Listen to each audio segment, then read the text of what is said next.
Welcome to Jazz Time. JazzTime.com is an online store that buys, sells, trades authentic luxury watches.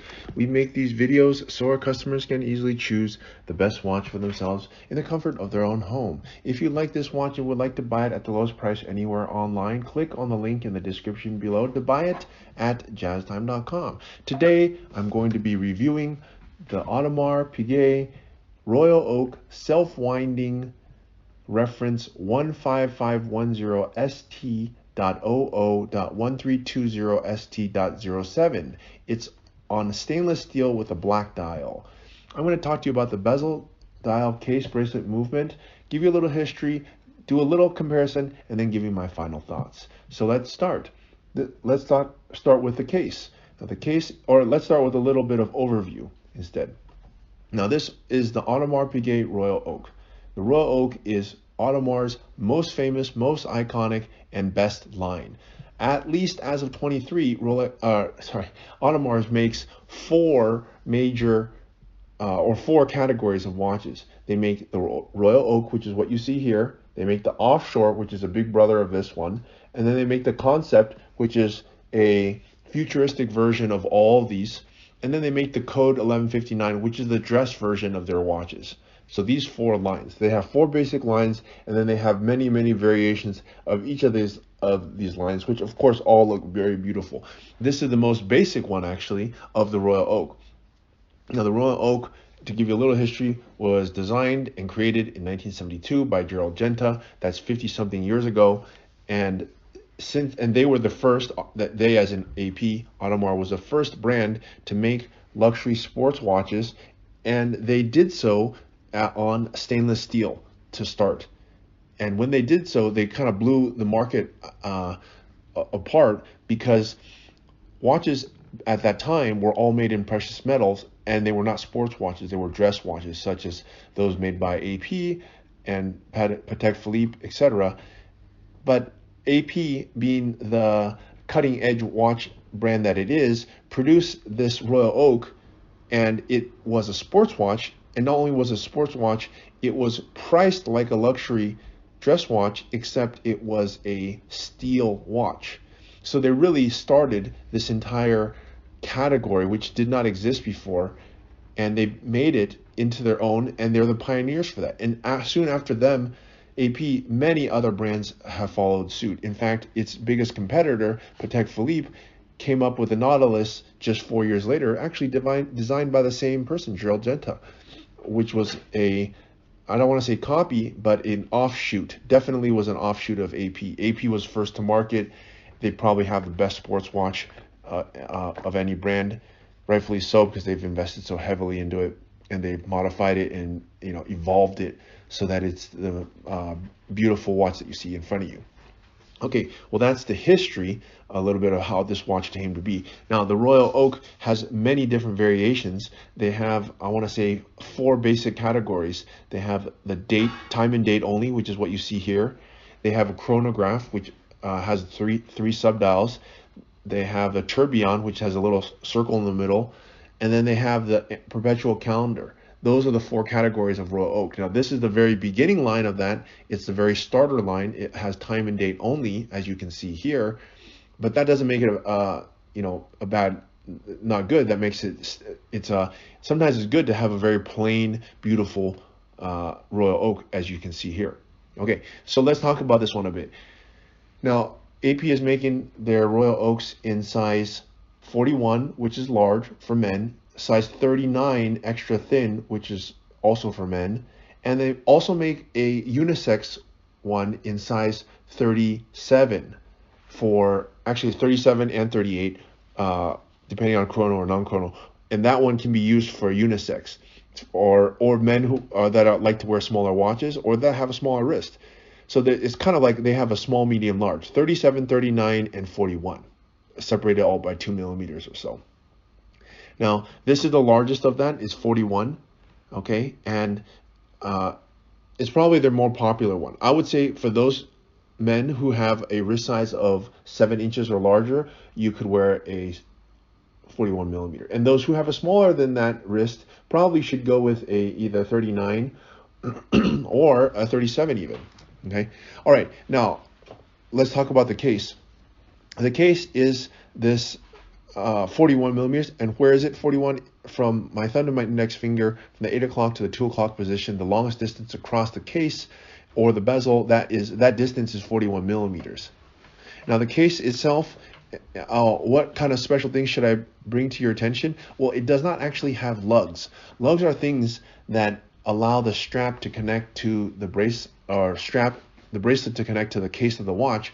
It doesn't actually have those. It's integrated. It integrates the case into the bracelet, which is a magnificent thing. It's not a lot of watches do this, and especially at the time when it did this, even now they don't do that. Most watches, they have two protruding lugs that connect to a bracelet via a spring bar. This one doesn't do that. It integrates the bracelet into the watch, and makes the watch look like it was all designed by one person or all at one go, which actually it was.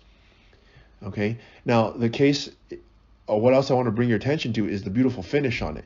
Now you'll see on the side of the case, if you look at the profile, you'll see that it has a high polish down the side and then brush finish down on the top of the watch. Now, why is that important? Is because that high polish extends down the length of the bracelet so that the watch appears much more streamlined with the the harmonious polish that you see here. Okay, and let's look, since we're looking at on the side view, let's look at the thickness. Now, thickness is also an important factor in a watch. Why? Because it allows the watch to sit comfortably on your wrist under a suit cuff and not be cumbersome. Now, the thickness on this watch is only 10.5. To give you some reference, a Datejust is around 12 millimeters, and this watch is 10. Anything at 10 or smaller is considered thin. Anything at 8 millimeters or smaller is considered extra thin. So 10 millimeters is already thin. You don't really need it much thinner than that. It's going to fit under your suit cuff no problem, and it's not going to get in your way.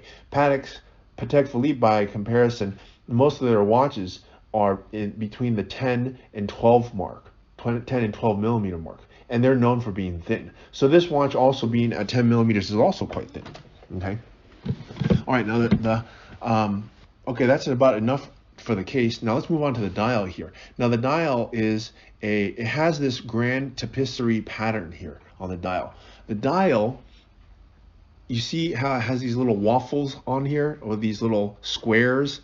Okay, the point of having it like this is that well, first of all, it was designed like this, so that's why it's like this. But AP puts this grand tapisserie dial on the Royal Oaks, but on the offshores, which are bigger, they use a mega tapisserie dial, which is really thick.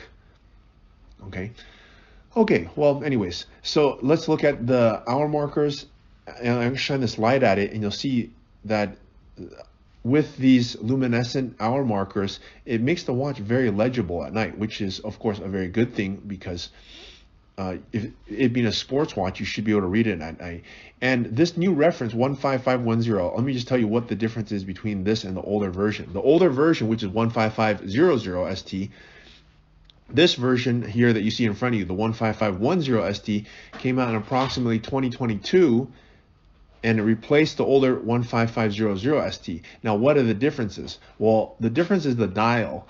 The hour markers on this one are much longer, and they're almost touching the hour minute hand. And why is that important? Well, the older version, there was just too much space in the dial.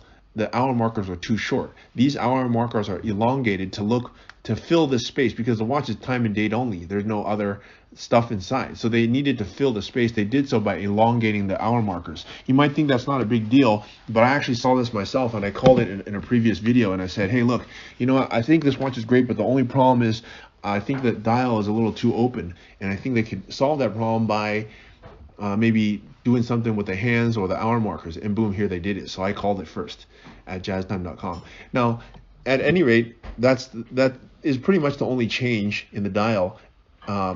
Okay, now this actually brings us to our next portion, which is the bracelet.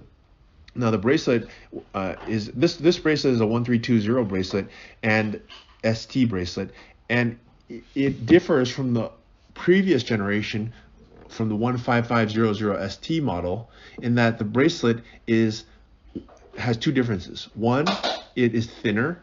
in thickness, in terms of its height. Thickness is a little bit thinner. I don't know how much thinner, but it is thinner. I've seen it myself. And it has a more pronounced taper to it. Instead of flaring out like the older versions did, this one uses smaller end links that are closer to the case, that are a little bit thinner, which allows the bracelet to taper in a little bit more. And what does that do? It accomplishes, it allows it to be more ergonomic, meaning it will form fit to your wrist a lot better than the older version. That's actually one reason why you should consider buying the newer version. I know these are small details, but small details make up everything. And having the watch fit perfectly, I mean, if you're paying this kind of money, you need the watch to fit perfectly with no issues whatsoever. And so there you go. That's why there you have it. That's the difference. Now everything else is the same. The finish on it is spectacular.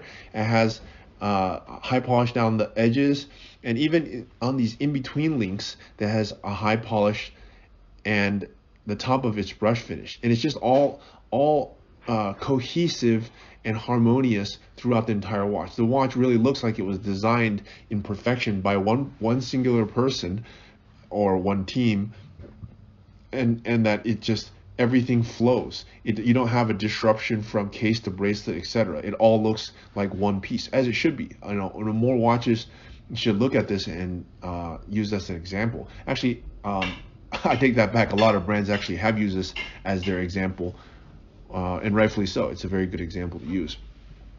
Okay, so that is the bracelet. Now let's move on to the movement. The movement was changed back, I want to say 5 years ago, approximately 2017 or 18. And it's the same movement that was used in the 15500ST movement, which is a caliber 4302. Now, I definitely have to say this movement is much better.